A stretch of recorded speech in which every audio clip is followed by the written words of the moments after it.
Yo entre broma y broma le he puesto un apelativo de un ex presidente de nuestra historia, muy conocido aquí en el Perú, no lo voy a decir, es entre nosotros dos, y vamos a analizar varias situaciones de nuestra política peruana, que gracias a Dios nos da tema para la conversa. Entonces vamos a empezar con este tema de la encuesta que han sacado este fin de semana, CPI, si no me equivoco, y donde lo pone al lagarto Vizcarra, al inhabilitado Martín Vizcarra, al procesado Martín Vizcarra como preferente en las encuestas, cosa que no entendemos, sinceramente. Bueno, yo tampoco no la entiendo. Si alguien puede dudar que es una persona con absoluto cinismo, solamente podemos entender, además de corrupto, pues solamente podemos entender que esas pues son poco confiables esas encuestas. Sí. Yo en lo personal no creo que pueda existir esa preferencia. En las últimas elecciones han caído seriamente en contradicciones en sus encuestas, sí, ¿no? Sí. El CPI ha tenido, la verdad, serios problemas de carácter técnico, ¿no? En sus análisis y calificaciones. Yo, la verdad, no me preocuparía mucho de esa encuesta, en verdad. No, yo no me preocuparía. Y además, yo creo que tarde o temprano, y más temprano que tarde, Vizcarra va a ser condenado, sí, claro, por varios delitos, ¿no? Lo que le tiene ahí es el tema del Moquegua, ¿no? Sí, pero arranquemos con Moquegua, pero yo creo que lo más grave es durante el ejercicio presidencial, sí, ¿no? Sí. Yo creo que ahí no solamente ha habido tema de corrupción, sino desgraciadamente lo que él cometió no puede calificarse de genocidio, pero sí fue responsable de tantas muertes ocurridas acá. Más de 200.000 muertes en los peruanos. Más de 220.000 se calcula. Bueno, la indiferencia total, no sé si tú logras un poco en tu mente recordar cuando él estaba en Arequipa y una señora salía corriendo para que... Y él indiferente se fue y al día siguiente murió su esposo, ¿no? Sí. Y ¿cómo se llama? La cantidad de fallecidos en esas circunstancias fue, la verdad, muy lamentable. Es cierto, la imagen de esa señora corriendo tras la comitiva era el reflejo de lo que pasaba. Era el reflejo de lo que estaba sucediendo. Sí. Un sujeto sin escrúpulos, sin propósito de hacer el bien común, sino simplemente robar y obtener lucro durante el gobierno. Y ahí hay que ser, y como periodista yo me avergüenzo, la responsabilidad de muchos periodistas que en esa época terminaron siendo pseudos felpudos de todo este gobierno de Martín Vizcarra, porque todos los medios de comunicación alineados a la 1 de la tarde, fastidiándonos en el almuerzo. Bueno, algunos teníamos la suerte de tener algo de comer, había gente que no lo podía hacer. No lo podía hacer sencillamente. Y él sabe el lujo salir al mediodía a decirnos mentiras, ¿no? Sí. Mentiras tras mentiras, mentiras. Pero el peruano a veces no entiende, Gustavo. No. Lo que pasa es que yo sí lo que creo es que él ha trabajado mucho el tema de marketing, ¿no? A trabajar una imagen, y yo creo que eso ha sido, si es que se lo puede llamar éxito, ¿no? Sino su estrategia, más que éxito, su estrategia de permanecer en los medios de comunicación y tratar de crear una cierta simpatía, ¿no? Entonces, con un lenguaje que pueda ser asequible al entendimiento por parte de un público o de una ciudadanía a la cual se siente desconectada con el tema de la política. Creo que él ha sabido trabajar eso y su equipo debe saber manejar muy bien eso. Lamentablemente. Bueno, vamos a ir rápidamente al tema del Congreso de la República. Con Pedro Morales estuvimos hablando de esta posición. Tiene el Congreso de restituir la inmunidad parlamentaria. Algo que en el Congreso de la República méritos no lo tienen. A ver, hemos tenido un congresista que violó a una trabajadora y hoy está detenido. Muchos sueldos, la bancada de los niños. Te cuento que hay 52% de los congresistas con carpetas fiscales en la actualidad. 54%, algo que nunca se ha visto en la historia del Perú. Hace 3 semanas una congresista metió al sobrino, el enamorado, el primo, a trabajar en el despacho y ella dice que no es cierto. Sí, bueno, este Congreso la verdad es lamentable la conformación, el tipo de gente que ha entrado, que no le interesa en absoluto. Y esto es un tema de falta de profesionalización de la política, ¿no? Eso lo hemos conversado en más de una oportunidad y estas son las consecuencias. Parte de ese proyecto de destrucción de la institucionalidad también es parte del gobierno de Martín Vizcarra. Sí, sí. Entonces, ha comenzado a destruir. Yo creo, ahora, este tema de la inmunidad no va a ser en beneficio de este Congreso, sí, sino para los siguientes legisladores, que serán los senadores y diputados que se elijan para Pero el problema es que no sabemos quiénes son los que van a venir, porque como en este proceso no sabemos si son peor o mejor de lo que ya tenemos. Bueno, pero tenemos que empezar por algo, Percy. Ok. Tenemos que empezar por algo. Todo es perfectible. Y esperemos que se pueda perfeccionar este tema más adelante. Esperemos. Yo no tengo mucha esperanza, de verdad, pero vamos a ver. Tú eres más optimista que yo, ¿no? En ese tema, ¿no?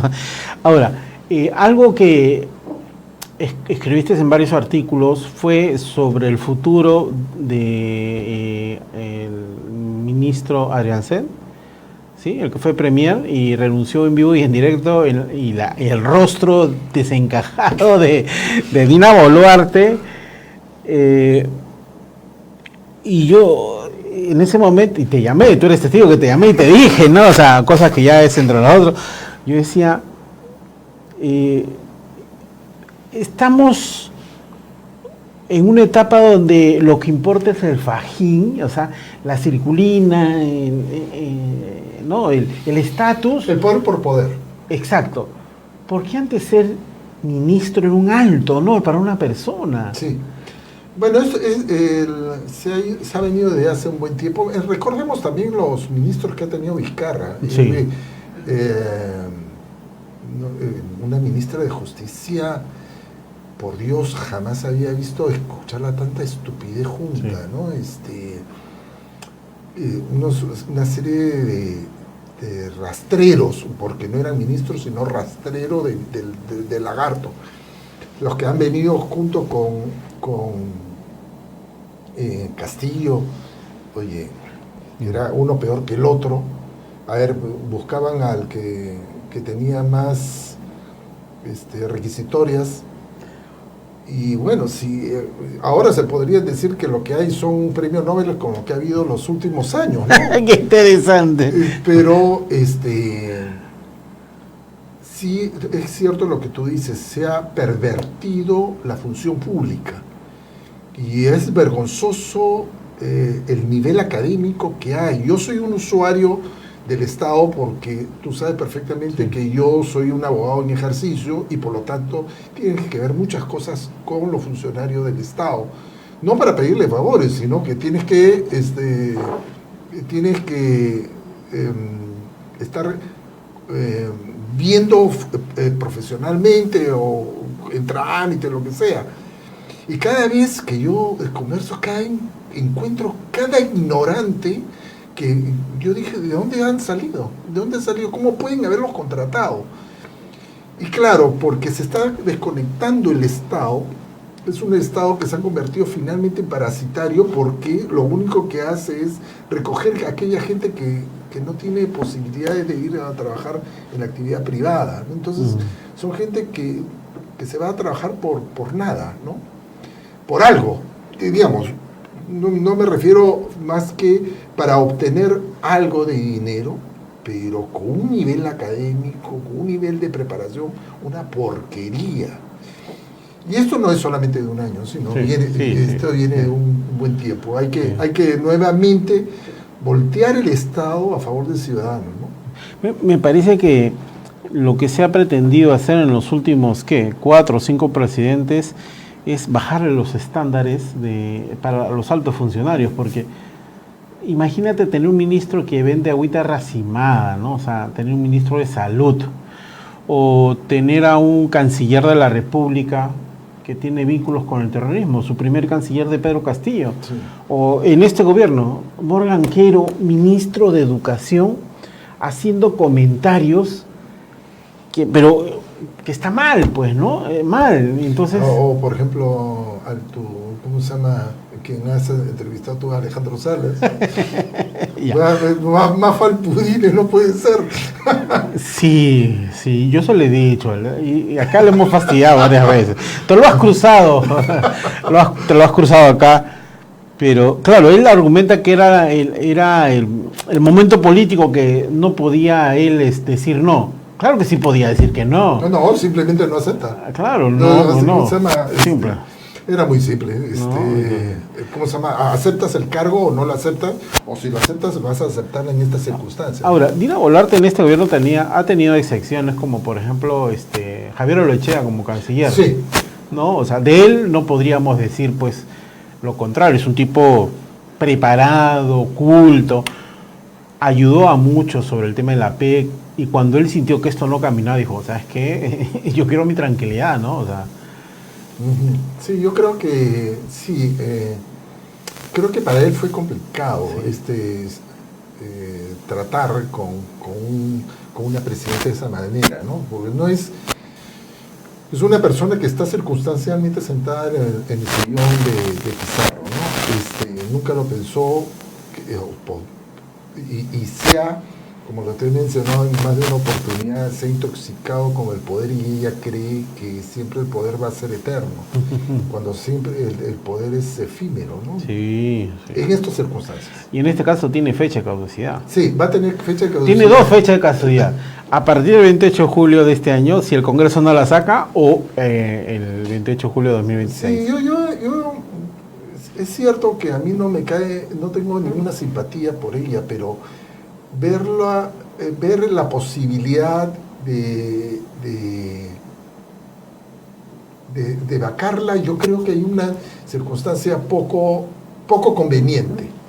Ya. Poco conveniente. Me parece que para el país sería inconveniente más inestabilidad que salga ella que el que permanezca, ¿no? Me parece a mí.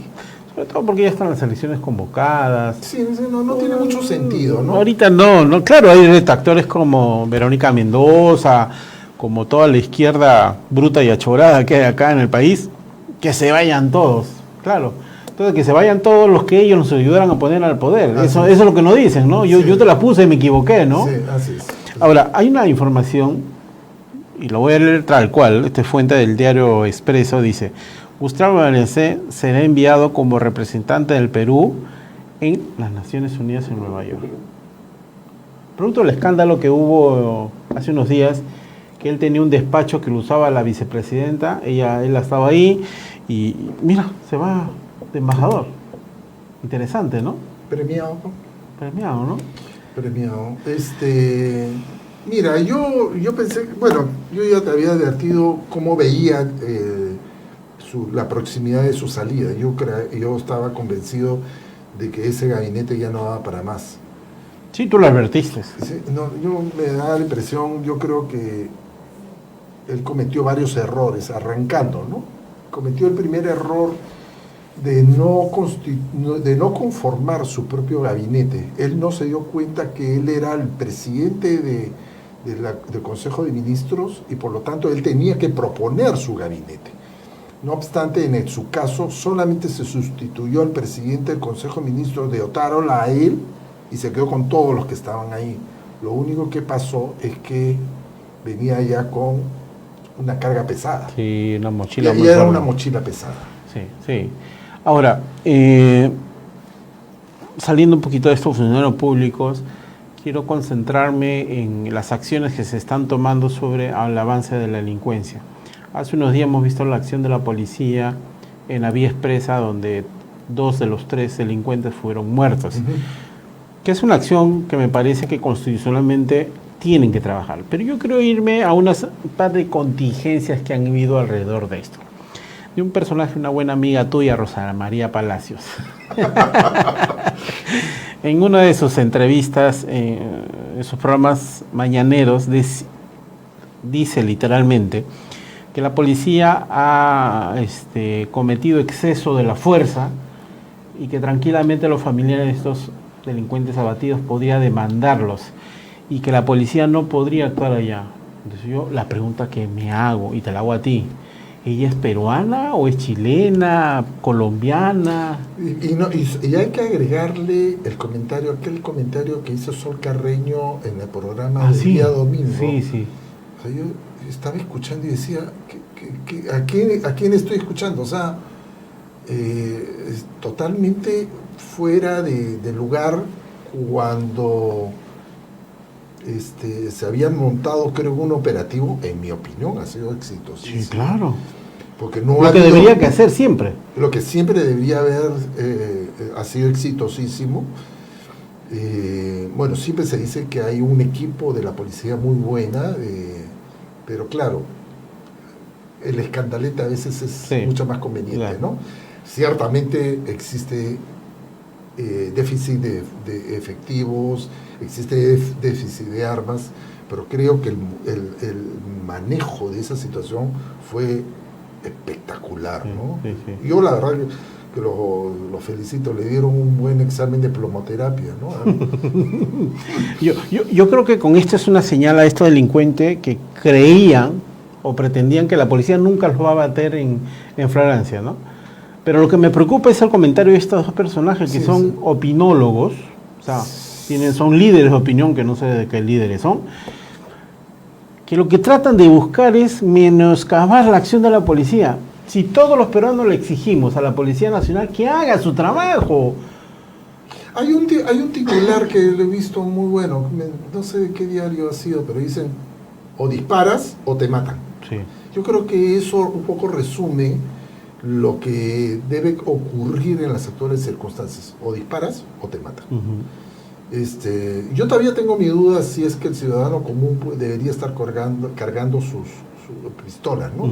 Es peligroso, como sucede en algunas otras partes del mundo, pero lo cierto es que este es un tema que debería circunscribirse a la labor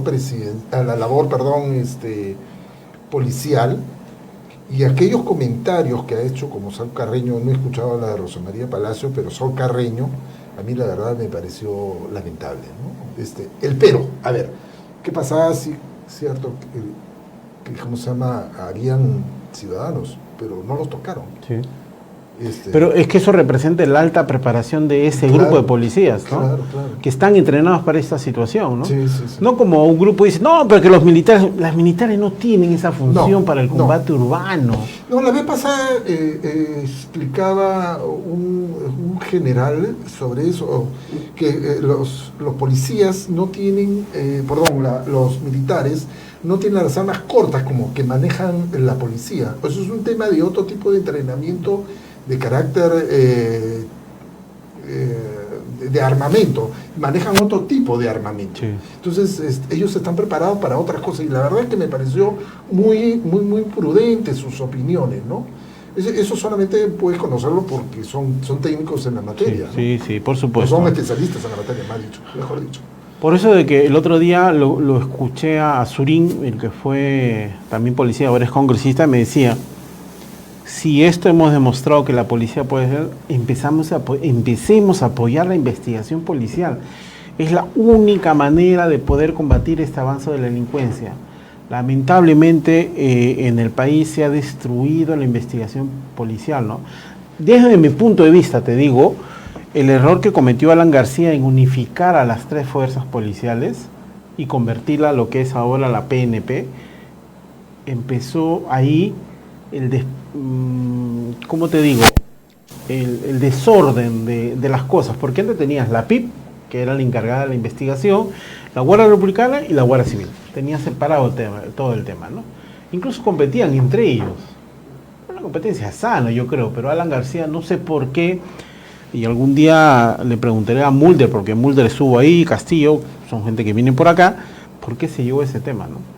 Sí, yo no sé cuál fue la razón técnica para unificar esos tres armas. Quizás un mejor manejo, quizás tema de costos, probablemente. No lo tengo claro. No tengo lo claro. Lo cierto es que sí tiene que haber especialización dentro de la policía. Pero, mira, la verdad es de que un poco me parece podría ser interesante si es que fuese de forma obligatoria mantenerla como una fuerza independiente de la Policía Nacional.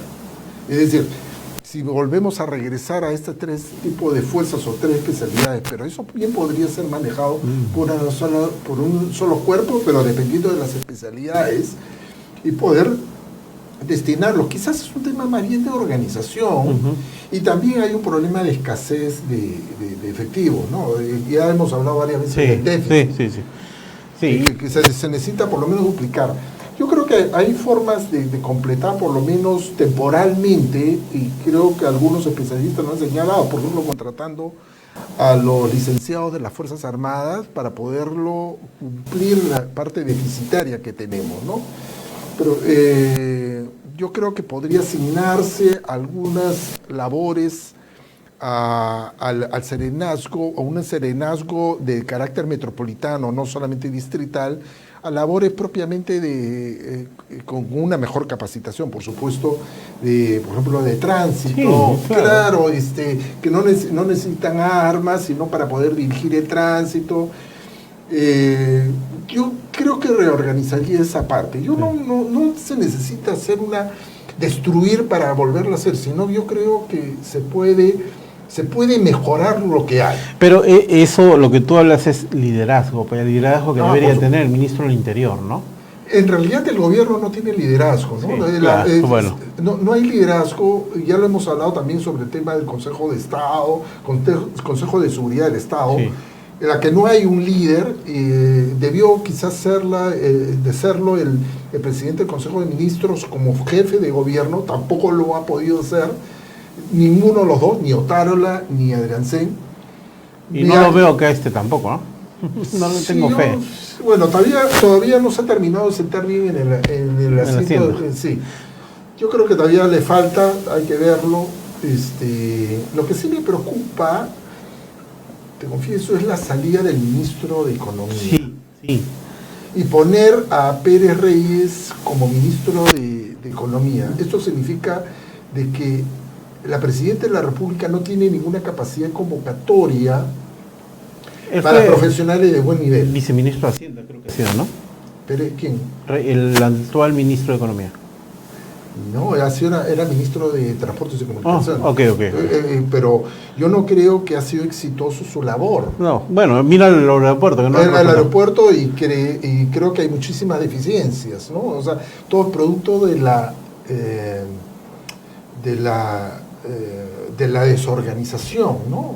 Yo no sé si sea la persona más adecuada para dirigir un ministerio tan importante. A mí la verdad es que me ha preocupado más la designación de él que la designación de Arana como presidente del Consejo de Ministros, ¿no?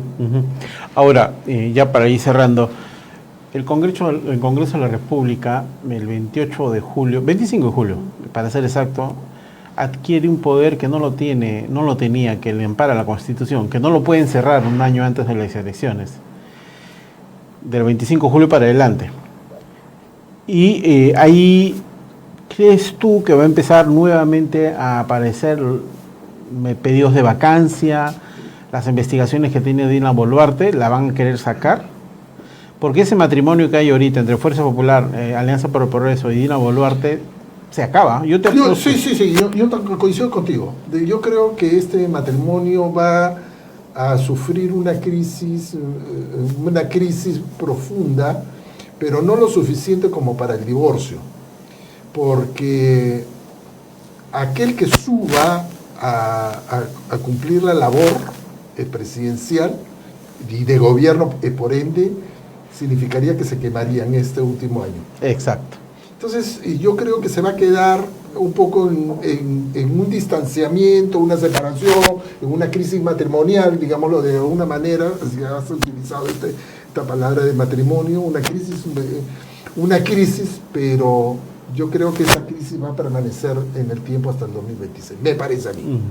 Porque es bien difícil que alguien de los presidenciables, los partidos presidenciables asuman una presidencia transitoria, porque sería bastante complejo esa situación. Sí, no, yo no veo un éxito, y sobre todo en tan poco tiempo. O sea, no va a poder hacer pero mucho. no nos olvidemos que hizo Partido Morado, que lo puso Sagasti, ¿no? Sí, sí, hizo Sagasti. Lo único que trató de hacer un poco Sagasti es cumplir algunas cosas. Sí. No justifico, no, claro. para nada, ¿no? Logró tener las vacunas. Por lo menos. Por lo menos, ¿no? Si eso no hacía, pues bueno, ni modo, ¿no? Sí. Ni modo, estábamos equivocados. Sí, la situación era muy compleja, ¿no? Muy bien. Bueno, Gustavo, muchísimas gracias por estar en el programa. Muchas gracias por la invitación. Siempre que no hablo contigo, la semana que viene, siempre pasa algo. Yo no sé de todos los temas que hemos hablado, qué es lo que va a pasar. Vamos a estar atentos. Es que lo que yo lo voy a decir, tú me dijiste que era que el demonio de los Andes. El brujo de los Andes. El brujo de los Andes, que era Cáceres. Sí, Cáceres. Que era el mariscal Cáceres, pero no me está deseando mucha suerte, porque el pata terminó fue manco, le faltaba el ojo, o sea, voy a terminar algo así, no tanto. No, solamente es un tema de la verdad. La lectura política, ¿no? Es la lectura y ¿cómo se llama? Y las canas no son en vano, ¿no? O sea, he visto pasar un montón de hechos que te hacen tener una visión quizás un poco más serena de lo que ha pasado antes, y un poco verlo en retrospectiva y ver en la actualidad los hechos que están ocurriendo. Sí. Entonces, sumas nada más los hechos y tú dices, bueno, este debe ser el resultado, ¿no? Además, yo estoy seguro que eres uno de los pocos peruanos que, si le proponen poner su fajín ministerial, dirá, no, gracias, otro día hablamos.